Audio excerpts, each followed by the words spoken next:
Well, Jim, we'll stick with the Admiral's Cup. In 1979, you were joined the crew of Impetuous, Graham Lambert and John Crisp's yacht. And in a way, it was a very successful campaign, but a very sad campaign because of disasters in the Fastnet race. Talk us through that whole episode, and I know you've got some vivid memories of the Fastnet race. Thanks very much, Peter. Yes, well, the first thrill I got was when Graham Lambert rang me, because in the trials with Runaway, we were down the back of the fleet. And so I wasn't anywhere near being selected for the Admiral's Cup a second time.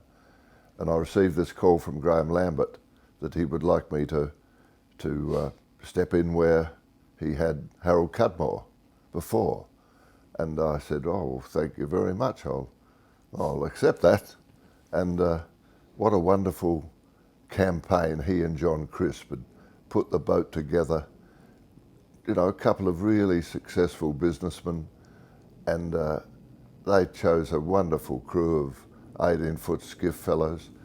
And I learnt later that it was Huey Trahan, I think, that suggested that Graham invite me, which was just yet another wonderful association I'd had with Huey, because he never came and told me that he was putting me up as a replacement for Harold Cudmore, but that was what actually happened.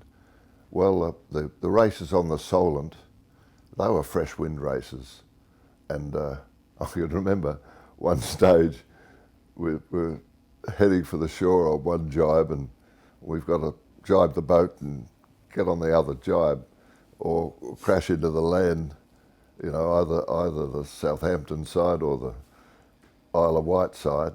And I remember I'm thinking, yep, we've got to jibe the boat, that's okay. And we jibed the boat, and Huey screamed out with his arm as we jibed, and he said, "There!" with his arm, and I knew exactly what he meant. But that was the centre seam of the spinnaker, basically. You know, just follow that spinnaker.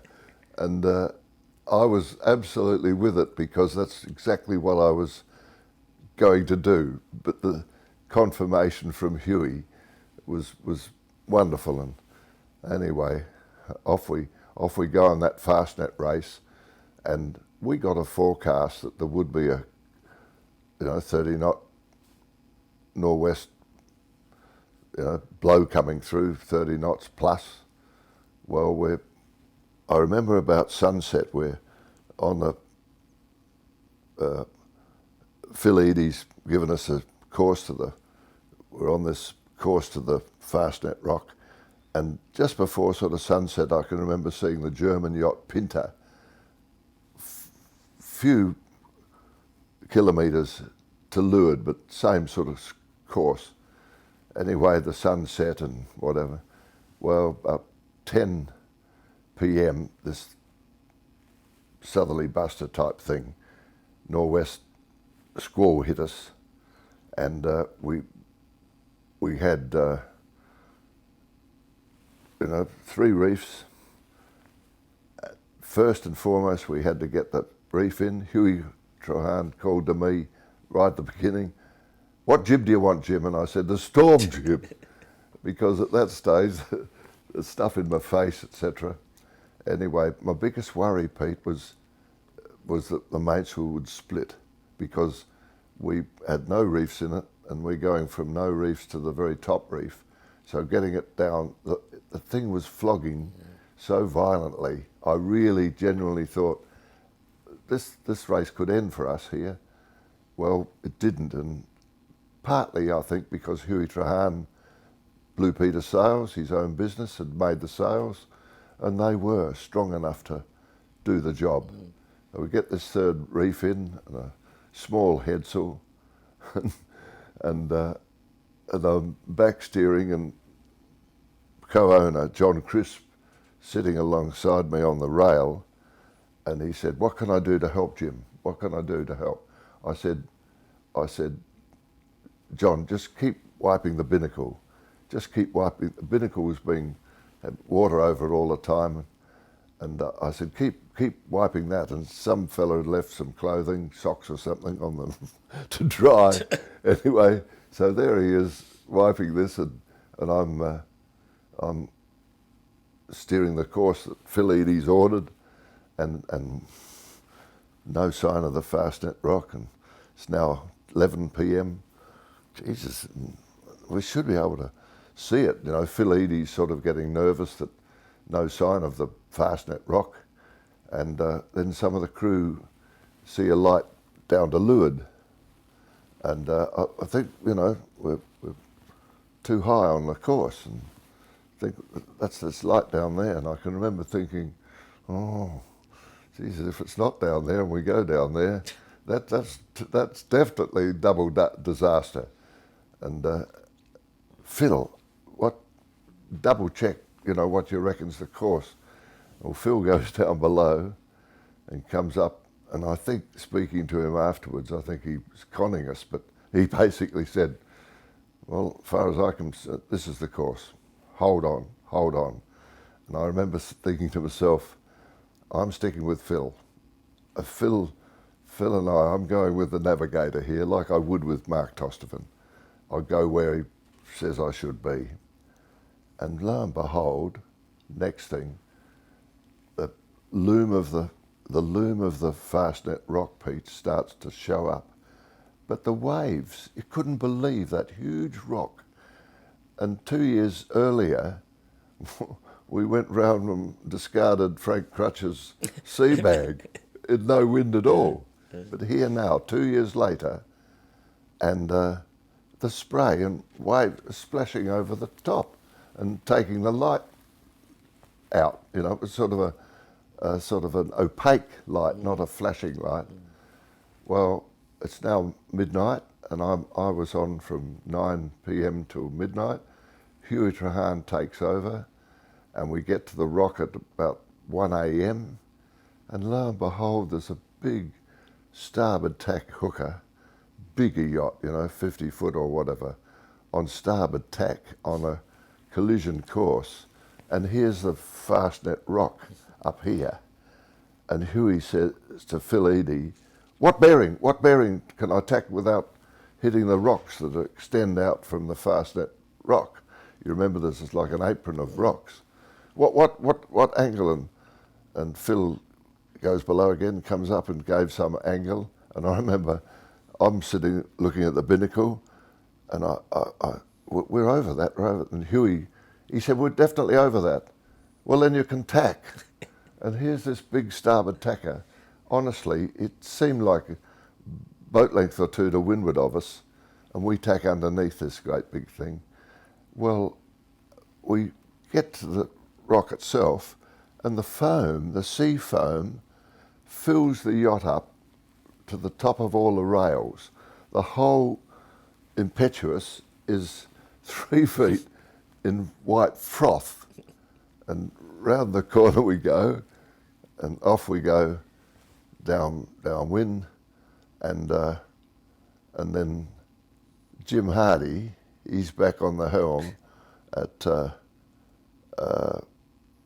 Huey's on from midnight till 3. I'm on from 3 till 6, and there I am on this thing.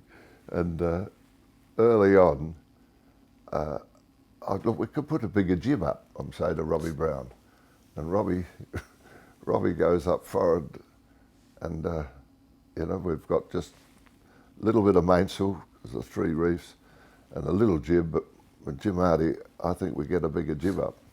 Anyway, Robbie comes back, having taken the jib off. He said, and his offsider, Phil Walsh. Yeah. He comes back after saying, my fingers are broken. I've broken all my fingers, I can't move them. I said, well, look, you better sit here, Phil, and we'll look at your fingers later, whatever. And Brownie says, Jim, I can't put any more up. And I said, Brownie, just stay here. I said to Lambert, I said, Graham, look, I've had some success in strong wind races by being a bit conservative, we just go with the mainsail. And we're doing 10 knots, and we're on rumline course to the Scilly Isles. And he said, I could still hear him, he said, "Jim, you just keep doing what you're doing." Well, then the dawn started, and first thing was another yacht we saw, and I think it was one of the big Polish yachts over there somewhere, piece of mast and a big wave big enough. And honestly, the waves were, you just can't believe that it can be down 60 feet. And when there was enough light, I remember going down this about 45 degrees, and I looked at the distance and I thought, 42-foot yacht, one length, boat length, to, I reckon 3 boat lengths to the bottom of that. And I remember saying to myself, "Oh, Jim, accept as much energy as you can cope with, but no more, no more." And I think I said to Graham, or I certainly thought it, I think I did say to Graham that I couldn't quite hold the course. I'm going closer to Spain. I said to Graham, I said, "Look, we might finish up in Spain," and I think a couple of the yachts did. And anyway, it moderated a bit, and 6 a.m. Huey Trahan came on deck and took over from me. And I remember the next big comment that I heard was when we did get into Plymouth, Pete, and the Italians, the robber from the ship chandlery bloke, he said, bigger yacht, but he said, "We saw this coloured spinnaker open up on the horizon."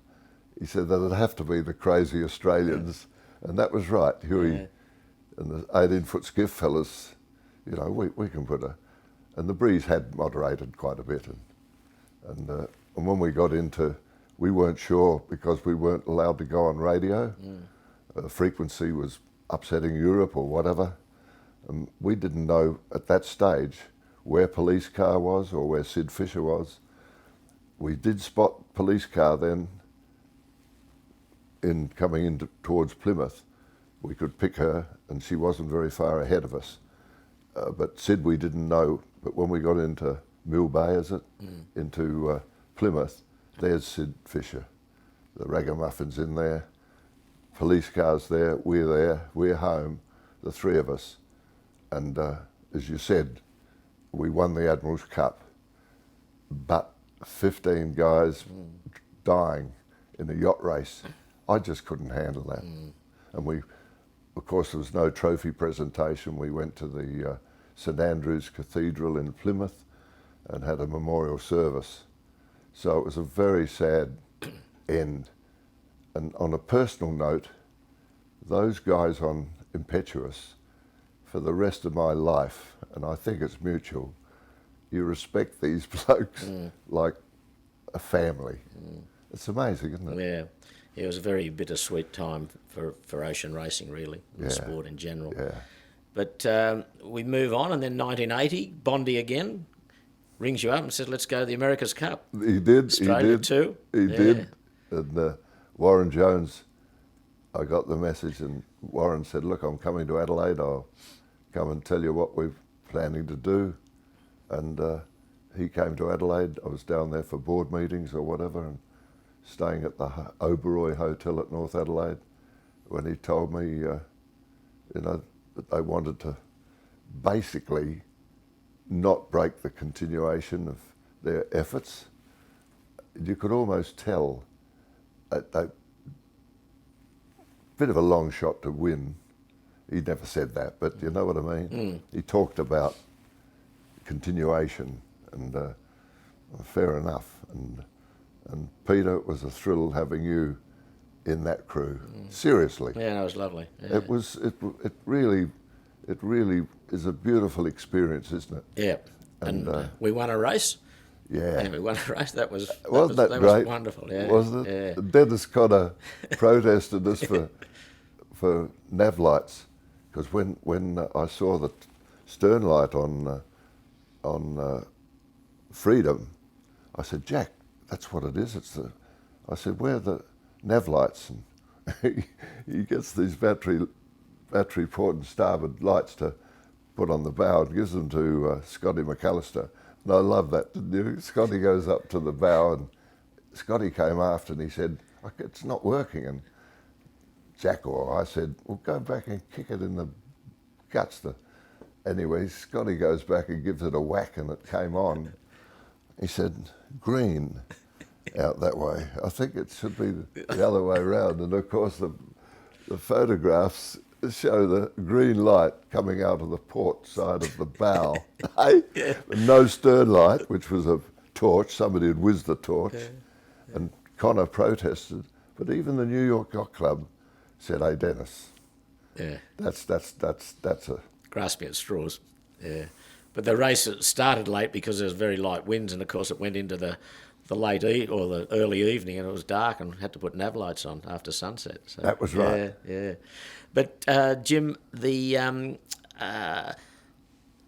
after the America's Cup in '80, you acquired police car, the yacht police car that you'd seen been so successful at the Admiral's Cup. What was your love of police car? You just saw what a good boat it was? Oh, yeah. I fell in love with it during the trials in Melbourne, honestly. This 42-footer, that when the breeze came in, it was almost untouchable. It was fractionally rigged, so it was much easier to sail downwind. You know, the spinnaker wasn't taking the mast, the peak of the mast, the top of the mast, wherever it wanted to go. The fractional rig boat's far steadier downwind. But the thing I loved about police car was that in light weather, the crew are all active, and if you've got a really good crew, it's amazing what skill can get boat speed out of a boat. And when it starts blowing and gets harder and harder, people say they never get seasick, but they're still not as sharp as they are when weather's calm. And police car just took over because it sailed to its handicap beautifully in the breeze. And we found out that it didn't want the mainsail shortened, happy to go down in jib sizes. And honestly, it was like a bloody Russia in the Melbourne Cup horse. It just bolted in the breeze. Yeah, wonderful boat. But we move on, and the next challenge was the America's Cup in '83. And I know in '83 you did a bit of transatlantic hopping because you did some of the Admiral's Cup race on Bondi Tram with Dennis O'Neill. Yep. And then you finally ended up back in Newport for the successful Australia 2 Challenge. That's right. Yeah. Well, I mean, that was the crowning glory, I'm sure. Oh, look, it was... And I don't know if you know what happened there was that basically, you know, I was the backup skipper for Bertrand, and he did pinch his nerve in his neck, and he was off the boat, and I believe it was 9 or 10 races.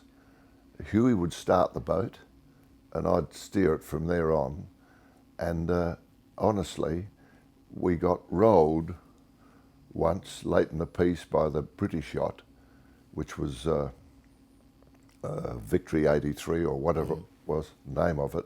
But anyway, basically, very light running with a spinnaker, and they were quicker. And I remember coming back to Warren Jones, and I said, "Hey Warren," I said, "Look, they had a faster spinnaker," and I said, "Look, we've got in our crew one of the blokes who's forgotten more about spinnakers than most sailmakers know." And he said, I said, "Huey Trahan." I said, "Look, we've got to get Huey into the spinnaker design." And I was aware that John Bertrand, you know, we were a really close couple of guys. And I knew very well that the last thing Bertrand wanted was not to have north sails, total inventory of north sails. To think of having a Sobstad spinnaker or Huey Trahan spinnaker, that he wouldn't handle that. And Warren, however he got round it all, it happened, and Huey's called in the Spinnaker design program, and when I got back from the Admiral's Cup, from the races on Bondi Tram, we had a couple of days of sailing for literally hours, Spinnaker testing. I was on Challenge 12 with Ian Murray, and we're sailing from one state in America almost to Massachusetts. But we're constant. Australia 2's changing Spinnakers. So it finished up. That was what won us the America's Cup. Smaller, better Spinnaker. Well, Jim, the America's Cup today, how do you see it? Do you enjoy those boats? I enjoy seeing the smile on the faces of the crews. Honestly, to Jim Hardy, the charm of the old meter boats can never be taken away. And so that's fine. And the new boats, they are so fast, Pete, and to see how happy the crews are whizzing around in these flying boats, that's okay for me. Yeah, great.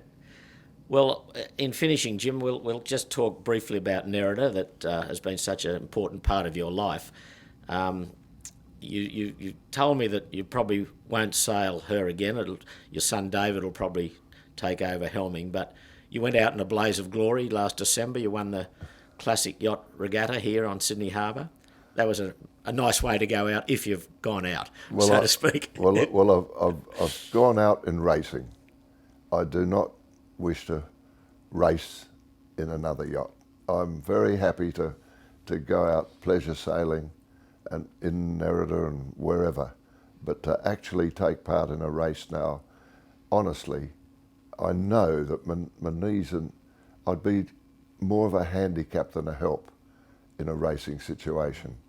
I'm much better off to be sitting having a sherbet back at the dock. A Hardy's wine, perhaps. Oh yeah, they make such good wine. It is lovely to see those old boats out there, isn't it? I mean, it's lovely, isn't it? Yeah. Honestly, and the photo that John Jeremy took of Nerida, and I asked about it, and the lens in his camera is very expensive. David Salter was explaining to me, because you can almost see any creases of the bloody crew of the facial creases at that distance. No, it's a beautiful photo. Well, Jim, in conclusion, thank you very much. It's been a wonderful chat. We could talk forever, and your career has just been amazingly successful, and you're renowned around the world, and as Gentleman Jim, and I think that's very fitting. So continue to go well. Keep your centre seam vertical. Oh, that's beautiful. Keep everything bearing an even strain. Right, yeah, all lines bearing an even strain. Bearing an even strain. And continue to go well, and it's lovely to see you, and we hope to see you around the club. Thanks very much, Peter, and I think you've got to thank, what's his name, Bill Saltus, because I crewed on Meltemi, and he said, well, you've got to join the club. And I said, well, I'm in this yacht squadron. He said, but the CYC. I said, okay. And so in 71, I signed up, and I've been very proud to be a member for over 50 years. Yeah, well, you joined on New Year's Day, 1971. There you go. Do you know that? I didn't know that. Well, that was when I was sailing with Meltemi. Well done. Oh, thank you.